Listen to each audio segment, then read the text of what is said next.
Bueno, vamos a comenzar el tema de hoy. Raquel, levanta la mano. Adelante, Raquel. Sí, profe, ¿le puedo hacer una consulta de una lectura antes de que empiece? Es del tributo Por también. supuesto. Es que no sé si lo vamos a responder. Es que estaba leyendo de los tributos con finalidad extrafiscal. Perdón, otra vez no te Y entendí. de los tributos con finalidad extrafiscal. Sí. Ajá. Y había un tributo, bueno, una de las modalidades, que era redistributiva. Y hablaba mucho del caso de los tributos ambientales. Y, digamos, ponía ejemplo la puntería. Que dice, pone el ejemplo. Que se usa, por ejemplo, cuando el costo de reducción es alto, pero la elasticidad de la demanda es baja. Pero entonces no entendí bien cómo, a qué se refiere. ¿Me lo podría explicar? Bueno, con gusto. ¿Sí tenés presente cuál es el concepto de elasticidad? Sí, de economía. Sí. Uh-huh. Sí. Eh, dijéramos que lo que pretenden los tributos, ya sea los que promueven un comportamiento o los que disuaden un comportamiento, es alterar el costo de ese comportamiento. Por ejemplo, si yo quiero promover el uso de automóviles eléctricos, le concedo una exención a la importación o al impuesto al ruedo de los autos eléctricos. Entonces, aunque el auto eléctrico en principio es más caro, o por lo menos al inicio de la curva de producción es más caro, y dijéramos yo tengo, por decir una suma, $25,000 para comprar un automóvil y el eléctrico con impuestos vale 30, mientras que el de combustión normal, equiparable o razonablemente del mismo tamaño y de las mismas prestaciones vale 25, yo me vería incentivado, tal vez no es la palabra, pero inclinado a tomar el de 25 y no el de 30. Si me exonera el Estado el impuesto al ruedo de tal manera que ambos son del mismo precio, es muy probable que yo tome el vehículo eléctrico. Eso es por el lado de las exenciones. Por el lado de los impuestos que tienen carácter disuasorio, pretenden de alguna manera lo contrario.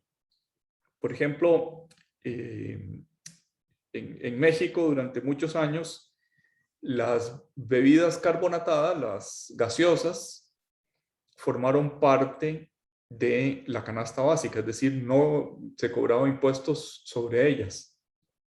Y eso tenía que ver con que históricamente México tenía una muy mala calidad de agua. Todos los que iban a México se enfermaban del estómago por el agua, ¿verdad? Un agua poco purificada, mal clorada, etc.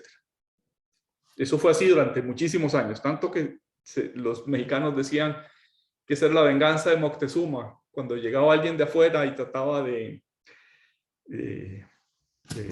vivir en México, se terminaba enfermando por la calidad del agua.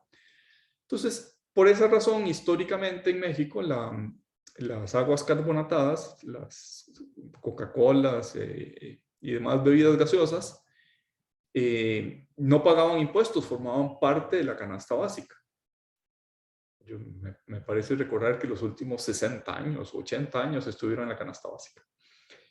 Pero no hace mucho tiempo, la política del Estado mexicano cambió y dijo, es que México está sufriendo una pandemia de sobrepeso. Necesitamos cambiar los hábitos de consumo. La comida mexicana es muy rica, pero es de demasiadas calorías. Y entonces no solo sacaron a las bebidas gaseosas de la canasta básica exenta de impuestos al consumo, sino que le pusieron un impuesto especial, un impuesto que aumentaba el costo de las bebidas carbonatadas, bueno, y no solo, también de los snacks y de frituras y cosas que tenían mucha azúcar, etcétera. Especialmente las cosas que tenían que ver con consumo de los niños, con dulces y consumos para niños en edad escolar. Entonces, ¿cuál es la finalidad extrafiscal? En el primer caso, la exención, incentivar un comportamiento. En el segundo caso, el tributo, disuadir un comportamiento. En ambos casos, el mecanismo es el mismo, es aumentar o disminuir el costo, jugando con la elasticidad de la demanda. Si la demanda es muy elástica, una pequeña variación en el costo disminuye el consumo si el costo aumenta.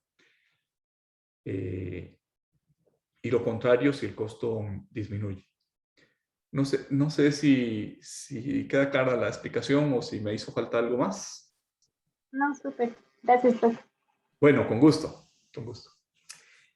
Bien, empezamos a ver en la clase pasada el tema del tributo. Y recordarán que empezamos con casi concluíamos con este artículo 4 del Código de Normas y Procedimientos Tributarios. Y empezamos a comentarlo un poquito.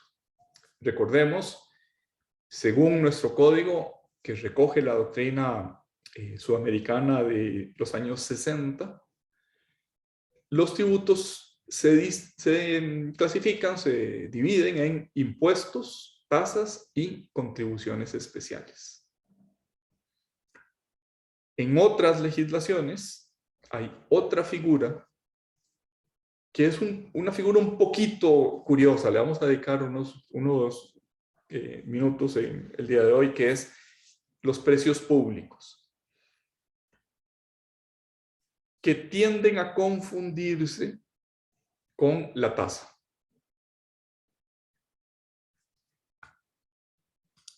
Algunos criterios de distinción. El primero de esos criterios es si el servicio es divisible o indivisible. En este artículo 4 del código, el impuesto es o financia un servicio indivisible y la tasa financia servicios individualizados, es decir, divisibles. Otro criterio de distinción es si tiene carácter obligatorio, y suele decirse el tributo tiene carácter obligatorio y la tasa no lo tiene. Dejémoslo un poquito entre paréntesis ese criterio antes de regresar sobre él. El tercer criterio, dijéramos, es una evolución del segundo y poco más o menos dice lo siguiente: mientras que tanto los impuestos como las tasas son obligatorias, en el fondo la carga no es obligatoria, sino cuando yo consumo el servicio al que está asociado. Esto es, la tasa tiene una carga sobre la que yo tengo poder de disposición. Puedo consumir o no consumir el servicio asociado a esa tasa. Esa posición, carga y obligación, suele criticársele que es más bien como una teoría jalada de su ámbito natural, que es el derecho procesal, la carga de la prueba. ¿Quién está obligado a probar y quién tiene la carga, y si no prueba tiene consecuencias negativas? Que no encaja bien con el tema de los tributos. Regresamos al segundo criterio que me salté hace un ratito. Se critica de esta posición de que los impuestos serían obligatorios y las tasas serían voluntarias, el que en el fondo, si los servicios que se financian con una tasa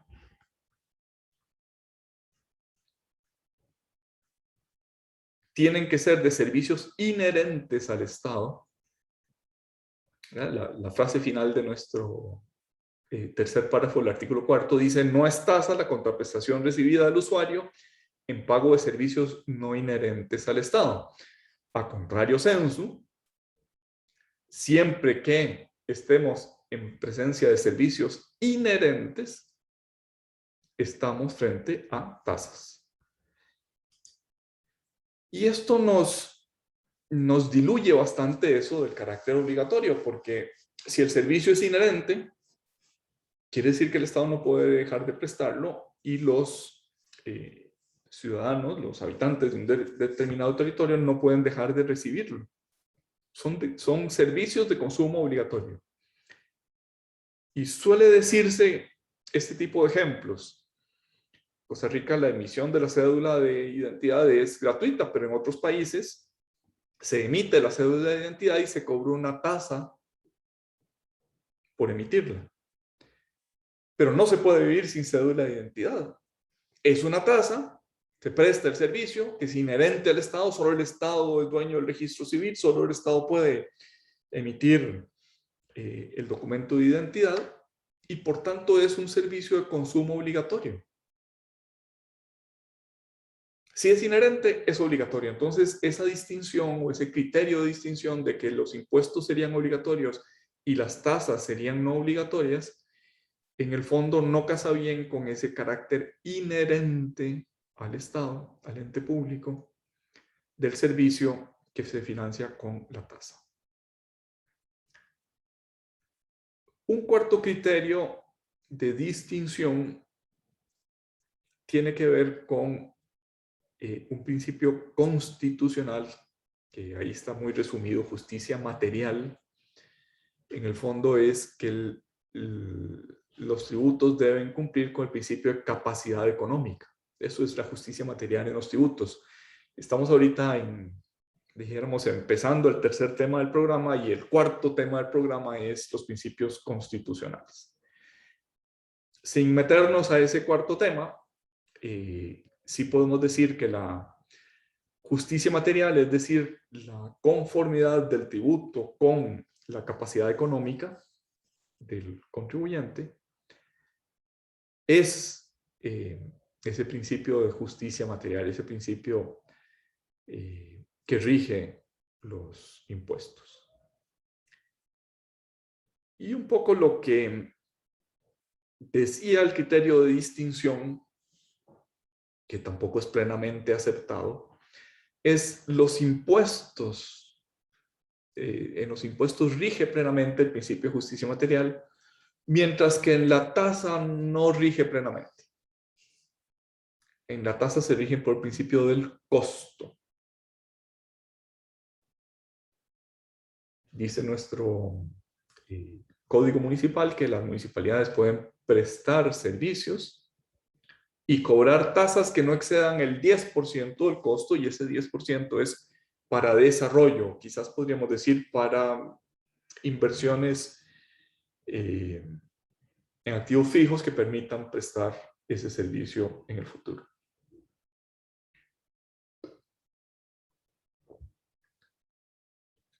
La crítica es que la tasa también está, como todos los tributos, también está regida por el principio de justicia material. No podría haber tasas confiscatorias.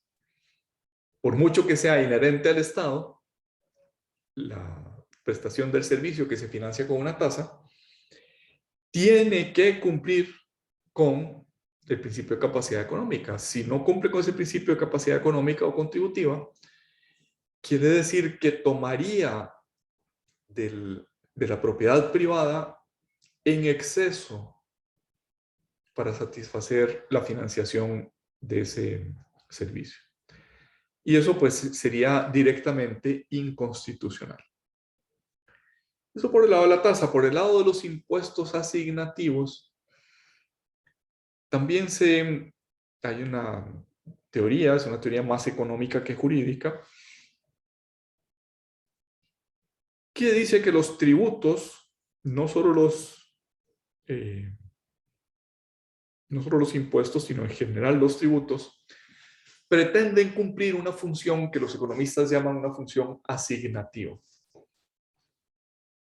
La explicación que voy a dar, pues seguramente a un economista le parecerá muy basiquita, muy superficial, pero recordemos que estamos en un curso de Derecho, no de Economía. Si hay bienes o servicios que el mercado les asigna un costo, un precio. Los integrantes del mercado se encargan de consumirlo según sus posibilidades económicas. Pero hay algunos bienes o algunos servicios, y el ejemplo es el del faro en el puerto, que suelen llamarse de consumo no rival. Un ejemplo tal vez nos ayudaría. Si yo quiero este reloj y uno de ustedes también lo quiere y nuestro consumo es rival, es decir, solo hay un reloj,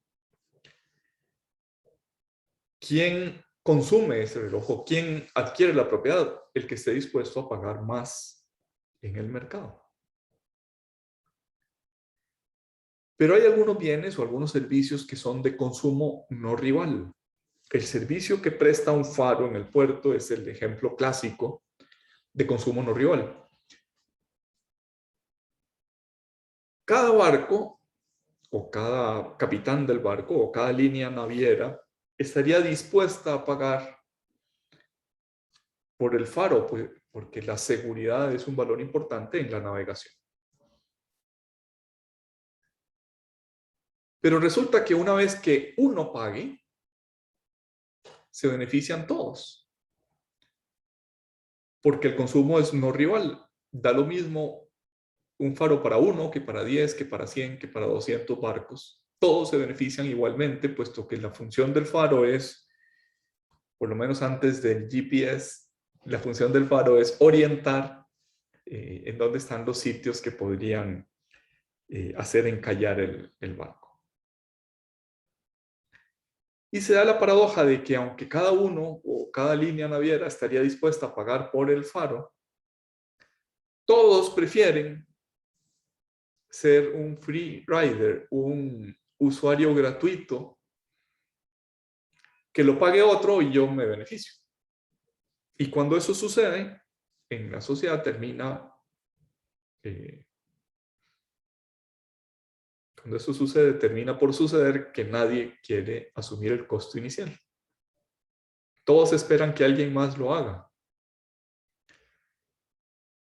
Y por tanto, dicen los economistas, tiene que haber un sistema coercitivo que obligue a todos los que de otra manera además ya estaban dispuestos a pagar por ese costo, un sistema coercitivo que los obligue a sufragar el costo de sus bienes o servicios de consumo no rival.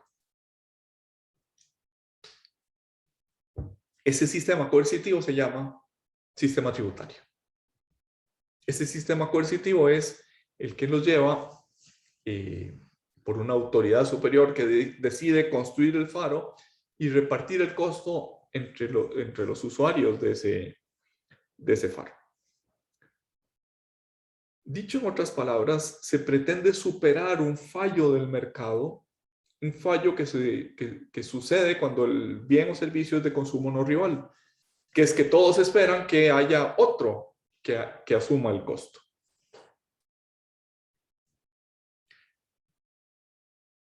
Pues bien, esta teoría de los impuestos asignativos o de los tributos asignativos casa mal, es contradictoria con la teoría de que solo en los impuestos se cumple la justicia material y en las tasas no se cumple la justicia material o no se cumple el principio de capacidad económica o contributiva.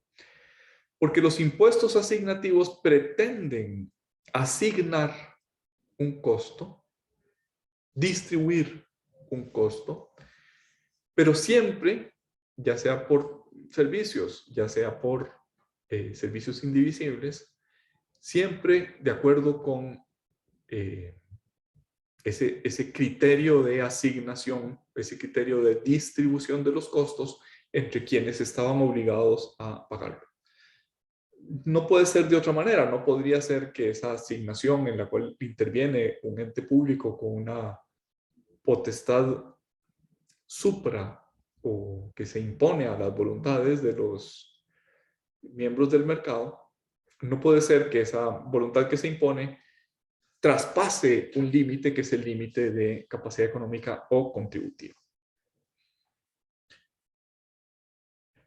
Como ven, todos los criterios, ya vamos a pasar al quinto, todos los criterios son pasibles de crítica. Son pasibles, pueden ser objeto de discusión.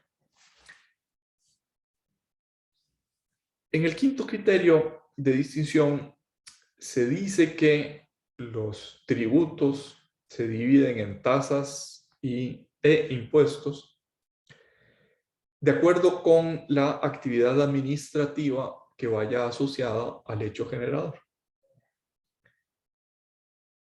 Se dice pues, en el caso de los impuestos no hay una actividad administrativa, en el caso de las tasas sí hay una actividad administrativa.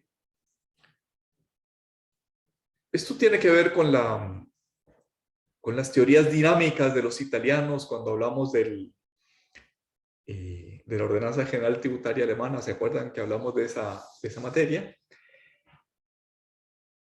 Y la verdad es que esa ausencia de actividad administrativa o la presencia de actividad administrativa en los sistemas modernos tributarios normalmente no se exige esa actividad administrativa, ni siquiera para las tasas. Entonces este último criterio de distinción es un criterio que ha venido decayendo, un criterio que ha venido disminuyendo en la doctrina, casi no se considera representativo. ¿Cuál es el criterio que usa nuestro Código de Normas y Procedimientos Tributarios? Es el primero de esos criterios. Si el servicio que se financia es divisible, individualizable, dice el artículo 4, estamos frente a una tasa.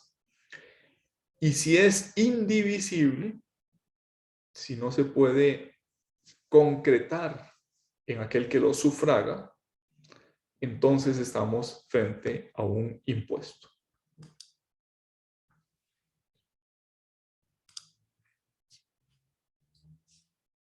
Nuestro código, además, también lo mencionábamos en la lección anterior, define impuesto por caracteres negativos. Tributos exigidos sin contraprestación. O en otras palabras, con independencia de toda actividad estatal, dice el segundo párrafo del artículo 4 de nuestro código. ¿Qué quiere esto decir? Ya lo dijimos en la lección anterior. Los caracteres negativos no sirven para las definiciones. La definición no solo es poner límites, sino que hay que decir algo en concreto del objeto definido. Podríamos, quizás con un exceso de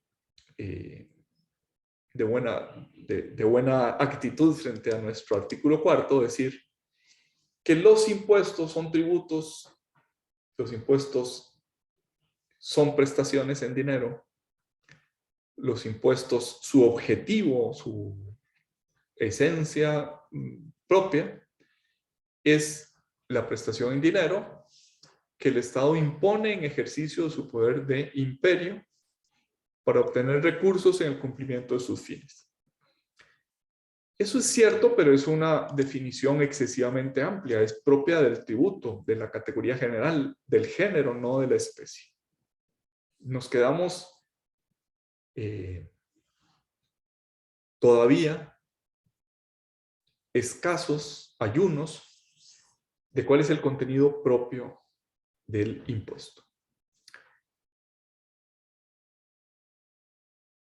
Y vamos a dejarlo por ahí, el profesor no se va a decantar por una teoría u otra. En el material de lectura podrán ver que este es un punto muy discutido por la doctrina.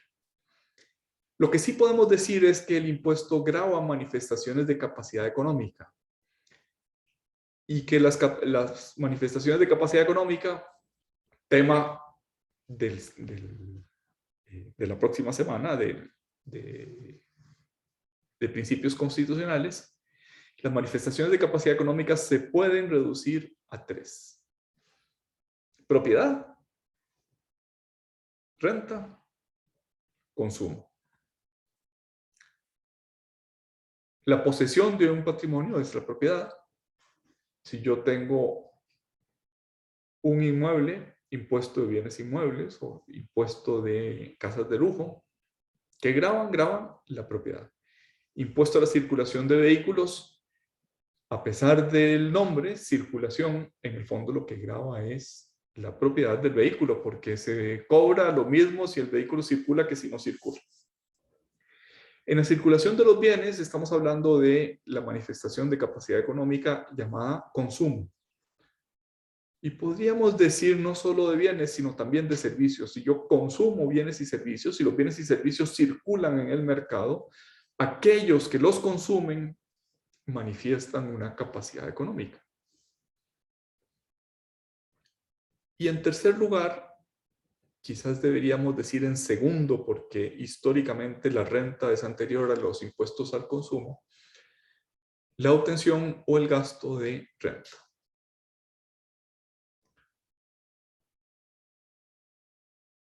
Lo que me interesa simplemente señalar es que el impuesto grava una de esas 3 manifestaciones de capacidad económica. Todos los tributos, corrección, todos los impuestos gravan una manifestación de capacidad económica, y si no graban una manifestación de capacidad económica, entonces son inconstitucionales. Entonces están prohibidos por el ordenamiento constitucional. ¿Cómo se clasifican los impuestos? Alguno de ustedes me preguntaba en el chat que de las clasificaciones, ¿cuál era la que íbamos a hacer, la que íbamos a usar en el curso? ¿Cuál era la que nos interesaba de los recursos financieros? Y no contesté porque no supe qué contestar. No me interesa que se aprendan las clasificaciones de memoria. Lo que me interesa es, a partir de una clasificación, tratar de entender mejor el concepto. Ese es el único objeto de esa clasificación. Por eso es que pongo varias y que las critico y le damos vuelta y decimos esta clasificación se queda coja en este punto. Pero en el fondo lo que queremos es aprender, con H intercalada, a hacer propio el concepto. La clasificación solo nos sirve para ver algún aspecto de nuestro objeto de estudio. ¿Quién era el que preguntaba? ¿Está presente el que preguntaba de este tema de las clasificaciones? Sí, profe, por acá. Carlos. Sí. Ok. ¿Te satisface mi pregunta o más bien te confunde más? Digo, mi respuesta. No me confunde más. Simplemente tal vez se malinterpretó la pregunta. Digamos, desde la perspectiva de aprender justamente esa crítica, ¿verdad? Igualmente va a llevar necesariamente a un posicionamiento. Entonces, ese posicionamiento, ¿verdad? Cómo lo formulamos era un poco el tema, ¿verdad? Y si alguna de esas fórmulas por las cuales uno vaya a pasar para aprender digamos, la materia, es preferible para efectos, por ejemplo, de la realidad nacional o de una realidad particularmente académica en el sentido de tributario. Y más o menos era esa el trasfondo de la pregunta, más que un asunto memorístico, sino principalmente un tema también dirigido a entender mejor la materia, y por eso planteaba la pregunta. Bueno, sintonizamos entonces en el mismo canal. Tal Así vez es. añadir que a efectos de las preguntas en el examen, pues me parece que yo voy a hacer preguntas más dirigidas al núcleo, al concepto, no tanto a la clasificación. Las clasificaciones, aunque las veamos con cierto grado, es solo para tratar de entender mejor el concepto. Perfecto, profesor. Aclara mucho más. No, con gusto. Me preguntabas específicamente de la de Fonrouge, la de Giuliani Fonrouge. Pues tiene especial interés para nosotros simplemente porque es la que recoge nuestro Código de Normas y Procedimientos Tributarios. pero en sí misma no es ni mejor ni peor que las otras. Es la que está positivizada, la que nuestro código sigue, pero ver las otras nos ayuda a entender las limitaciones o los alcances de la clasificación de von Rush. Sí, comprendido. Ok, gracias. Suele una clasificación muy extendida de los impuestos, suele dividirlos en directos e indirectos. ¿Qué quiere esto decir? Que la manifestación de riqueza se grava directamente y eso se mide por la propiedad o por la renta. Eso es impuestos directos. O indirectamente, y esto es que la manifestación de capacidad económica se mide por el consumo. El consumo está menos cerca de la capacidad económica. Es una manifestación, digamos, importante de capacidad económica, pero conceptualmente está un poquito más alejada, es más indirecta, no es una medición directa de la capacidad, sino es una medición a través del consumo.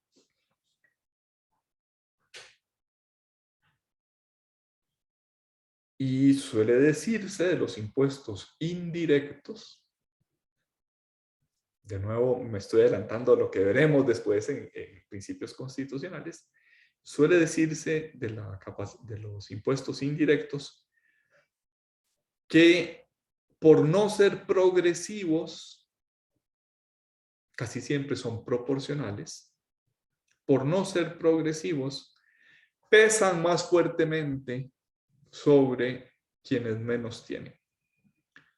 Dicho en otras palabras, sobre todo desde el punto de vista económico, sociológico, político, no tanto desde el punto de vista jurídico, suele acusarse a los impuestos indirectos, a los impuestos que gravan el consumo, suele acusárselos de ser regresivos. Pesan más fuertemente sobre quienes menos tienen.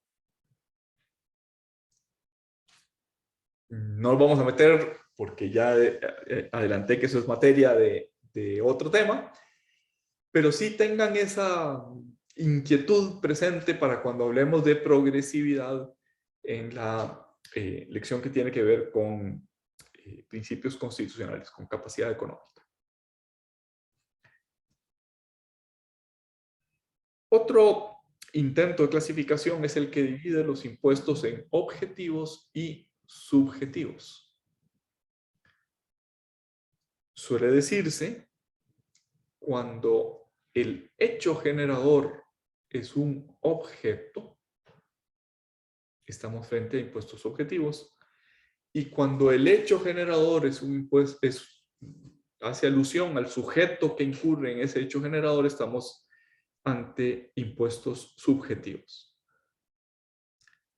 Ejemplo, la refinadora costarricense de petróleo es la única contribuyente del impuesto al consumo de los combustibles.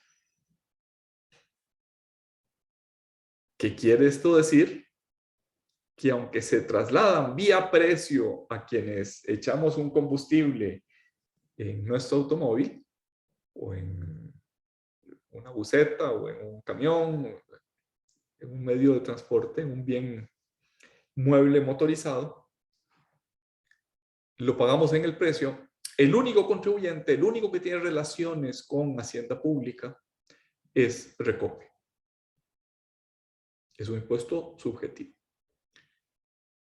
En cambio, los impuestos objetivos son aquellos que hacen una relación más directa con el objeto. Quienes obtengan dividendos, quienes obtengan alquileres, quienes obtengan intereses, es un objeto. No es una clasificación muy importante, mientras la de directos e indirectos es una clasificación muy usual, que se usa especialmente en economía, pero también en derecho. La de impuestos objetivos y subjetivos es menos importante, tienen menos consecuencias y además es muy discutible porque el hecho generador de todos los tributos, de todos los impuestos, el hecho generador siempre hace relación a objeto y a sujeto. Entonces, pues es una clasificación poco feliz, dijéramos, en el sentido de que no refleja bien o no nos sirve para estudiar bien el impuesto. En la clasificación de impuestos reales y personales se sigue un poco la clasificación propia del derecho civil de las cosas, res rei en latín, de donde viene real, quiere decir cosa. Si el impuesto se refiere a la cosa o si el impuesto se refiere a las personas. Así, por ejemplo, los impuestos que gravan la propiedad casi siempre están en el lado izquierdo de la clasificación, en el lado de reales. Se grava el fondo, el terreno, la propiedad, por ejemplo, en el impuesto de bienes inmuebles. O se grava la propiedad en el impuesto a las casas de lujo. Mientras que un impuesto personal casi siempre tiene que ver con impuestos sobre la renta. Son todos los ingresos y menos todos los gastos que tiene una persona. Eso es su renta. Y toma en cuenta sus circunstancias personales. En Costa Rica menos, pero en otros países, por ejemplo, la mayoría de los países de OCDE, la renta no es solo impuesto sobre la renta, sino es impuesto sobre la renta personal, en el caso de las personas físicas. Esto es, toma en cuenta no solo los ingresos y los gastos necesarios para producirlos, sino algunos gastos, por ejemplo, de educación, de salud, de consumo básico o mínimo. Toma en cuenta si yo tengo a mi cargo mi cónyuge o no, o si los dos cónyuges contribuyen a la renta, por ejemplo, si los dos trabajan. Toma en cuenta también que si yo, por ejemplo, tengo una discapacidad, quiere decir que esa discapacidad seguramente se traduce en mayores costos para producir esa renta. Y por tanto hay algún, llamémosle beneficio, pero tal vez la palabra no es la adecuada, para convertir esa renta no en objetiva, sino en subjetiva, en personal. Una renta que toma en cuenta mis circunstancias personales. En Costa Rica esa Profe, manifestación... Sí, adelante. disculpe, ¿puedo interrumpirlo? Sí, por supuesto. Buenas tardes, compañeros, profesor. Es que me llamó mucho la atención este impuesto sobre las discapacidades, que ahora está muy en boga, la cuestión de, de la cuestión de la inclusión. Entonces, a una persona, digamos, pongámoslo así, con una discapacidad auditiva o visual, que trabaje, digamos, qué sé yo, no sé, en un supermercado, que a veces se les ve, ¿verdad? De qué sé yo, de cajero. A esa persona se le va a cobrar un impuesto de renta, digamos, no sé, especulo, es que no sé cómo funciona bien, pero además de eso se le va a incluir adentro de ese impuesto la especialidad o la cualidad física que él tiene, digamos, eso es lo que le estoy entendiendo. Sí, sí, pero no tanto por el impuesto, sino por los gastos deducibles de la renta. O sea, Ok, dos personas que ganan 1,000, una con y otra sin discapacidad, a la que tiene una discapacidad se le reconoce que sus costos son mayores para obtener esos 1,000. Por tanto, su impuesto es menor. ¿y qué pasa, digamos, también, supongo que van así con los trastornos afectivos, por ejemplo, ansiedad, depresión, y así también, ¿no? Pues Que es que ahora no, también no está tenemos, como, no tenemos todavía la ley y por tanto eso que podría contenerse en la ley en este momento no se contiene. no, yo entiendo eso, pero digamos en los países ya que se aplica, eso sí es una realidad, digamos. Las leyes suelen tener más bien una consideración un poquito más general. Por ejemplo, en Costa Rica, digamos, si tomamos en cuenta la ley del CONAPDIS, Consejo Nacional de Personas con Discapacidad, para efectos de estar exentos de las restricciones vehiculares, lo que se dice es una condición de discapacidad certificada por CONAPDIS. Y ya será con un criterio técnico que CONAPDIS diga, dijéramos, pues no sé, los trastornos de la afectividad o los trastornos de la cognitividad admiten, no sé, porque no soy especialista en la materia, admiten 4 o 5 grados, pues los 2 primeros grados sí se pueden certificar y los otros pues no se certifican o dijéramos, o no hacen a los efectos de esa ley de restricción vehicular. Otro ejemplo que tal vez explique lo que podría suceder, o sea, lo que ya está en la ley y cómo podría esto ser ampliado. El artículo 8 de la ley del impuesto sobre la renta permite deducir al patrono, deducir es restar, ¿verdad? Permite deducir al patrono de sus ingresos brutos los costos necesarios, útiles y pertinentes para generar esos ingresos brutos. El artículo 8, inciso B, dice los sueldos y salarios. Entonces, si yo, para obtener 1,000, patrono, para obtener 1,000, gasté en sueldos y salarios 500, esos 500 los puedo restar de los ingresos brutos y la renta neta, supongamos que no hay otros costos más que los salarios, la renta neta sería 1,000, ¿verdad? 500, pero 1,000 brutos menos 500 costos, renta neta 1,000 y tributos, perdón, renta neta 500. Estoy algo más tonto que de costumbre hoy, perdón.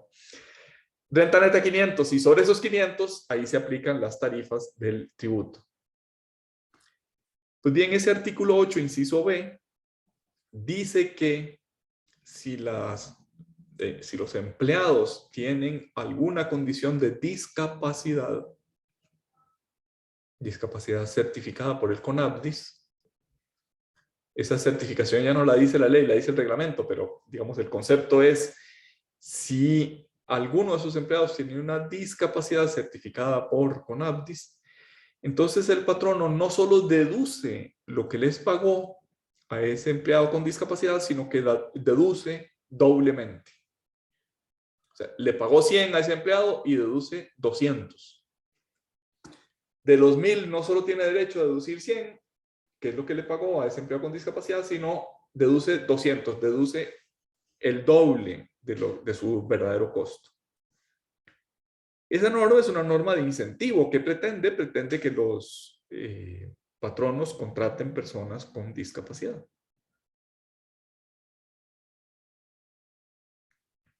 No sé si me... Sí, no, genial, más bien muchísimas gracias porque me parece algo muy novedoso, la verdad. Bueno, con gusto. Estamos empezando, apenas están naciendo ese tipo de consideraciones en las leyes tributarias. Lo que hay son pequeñas pinceladas que estamos lejos de tener una verdadera impuesto sobre la renta personal.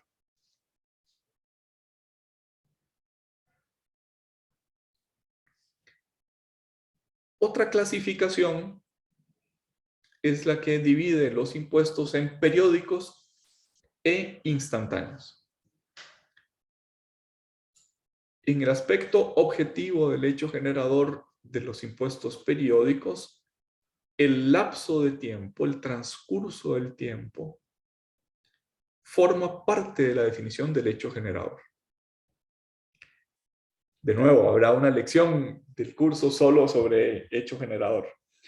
Pero adelantemos ahora que algunos tributos, algunos impuestos, tienen inscrito forma parte de la definición del hecho generador un lapso de tiempo. Por ejemplo, en el impuesto sobre la renta que se obtenga en un periodo fiscal, y el periodo fiscal se define como un año natural. Entonces no es la renta, sino la renta de un año. El lapso del tiempo, el transcurso entre un inicio y un final, forma parte de la definición del hecho generador. Mientras que en otros impuestos, el tiempo no existe, o tal vez mejor dicho, el tiempo es despreciable, no es importante en la definición del hecho generador.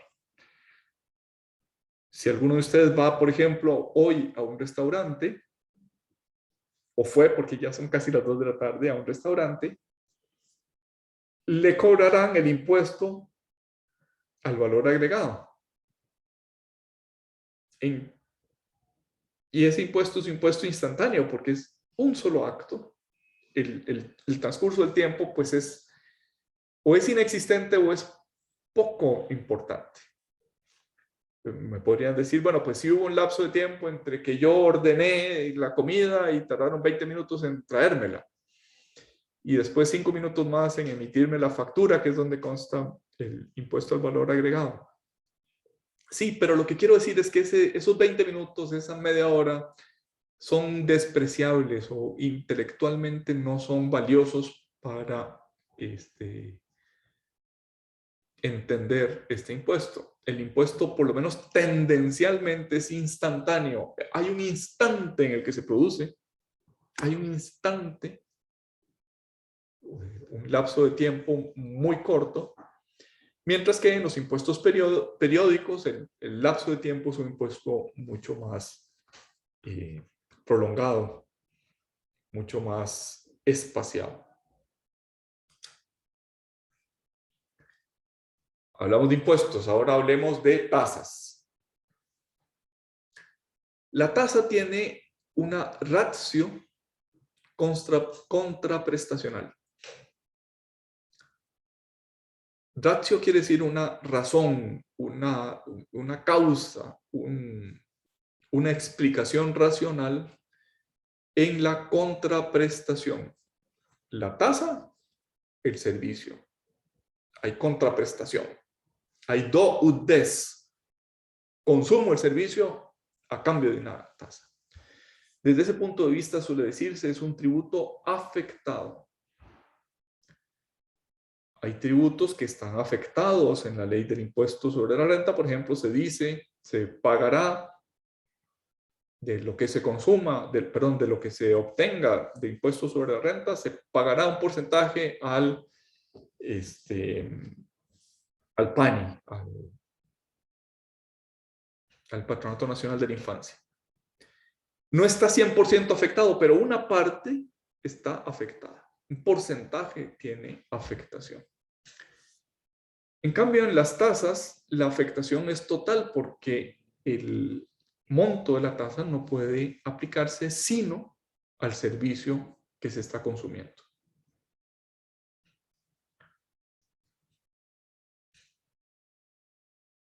Nuestro artículo 4 del Código de Normas y Procedimientos Tributarios dice que estamos siempre en presencia de un servicio público o de una actividad estatal de prestación de servicios. La palabra servicio está incluida en la definición de ese tercer párrafo del artículo 4 del Código. En otros países, estoy pensando ahorita en España y en Italia, la utilización privativa, podríamos decir la utilización privada de un bien de dominio público es una tasa. Habrán visto que en esos países, particularmente los países mediterráneos, no solo, pero particularmente los países mediterráneos, es muy frecuente que un restaurante abre sus puertas y usa parte de la acera, especialmente en verano, usa parte de la acera pública de un bien que es de la ciudad o del municipio, o incluso puede ser nacional,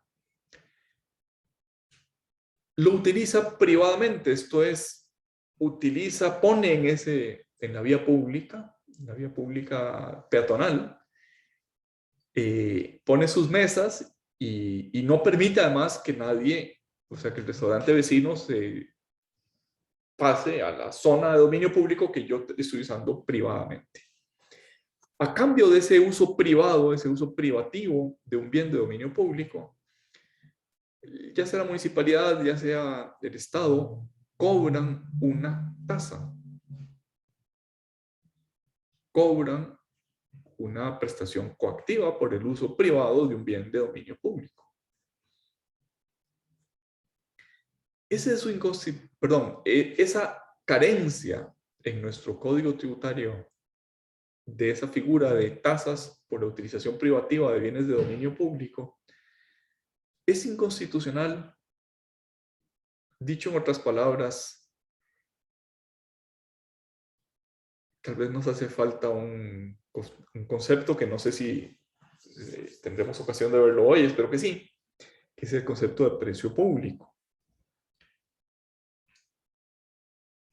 En los países en los que la tasa no incluye ese uso privativo del dominio público, por ejemplo Costa Rica, el precio público no está sometido al principio de legalidad, al principio constitucional de legalidad. Y por tanto, esa mayor libertad del organismo ejecutivo de poner precios públicos podría hacer que esa exclusión fuera inconstitucional. ¿A alguno de los presentes se le ocurre un bien de dominio público que se use privadamente en Costa Rica?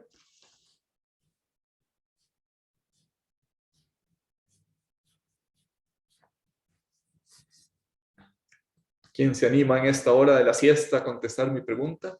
¿Se acuerdan de algún bien La playa, inalienable? profe. Ajá, perdón. La playa a veces, tal vez. Ajá, ajá. Hay Elabora un playas poquito. hay playas que a veces las privatizan y son de dominio público. Sí, pero digamos en este caso lo que queremos decir es, no es que se cambia de propiedad, que eso es lo que me sugiere tu palabra privatizar. Siguen siendo del Estado. Sí, sí, no, pero digamos como que ponen restricciones.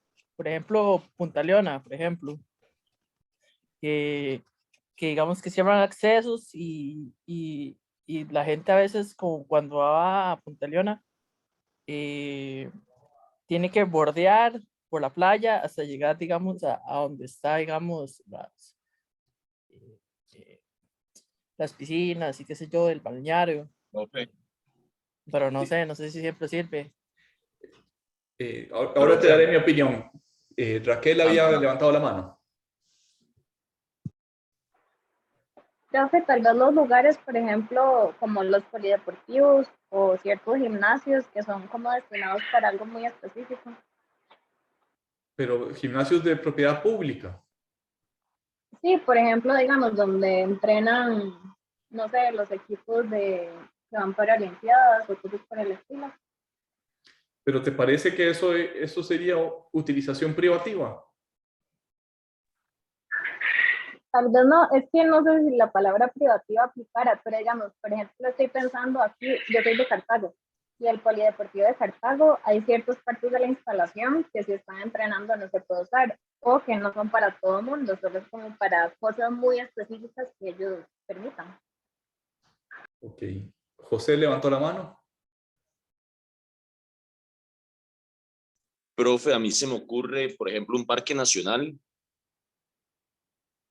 Ajá. ¿Y se pueden usar Sí. privadamente los parques nacionales? No, pero para entrar se requiere un pago, se requiere un permiso, no es que usted puede entrar por cualquier lado, no sé. Claro, pero acordémonos que ahí hay lo que hay, creo yo, es un servicio, ¿verdad? el dueño de la propiedad, a saber, el Estado costarricense, me permite disfrutar, me permite ingresar en el parque a cambio de una tasa. Pero esta utilización privativa del dominio público es un poquito distinto. Tal vez regresemos al ejemplo que nos ponía José Francisco, creo, ¿verdad? Que es los 200 metros de la playa medida por marea alta, 200 metros hacia tierra adentro, son del Estado, no pueden salir del dominio público. Y el Estado los puede concesionar.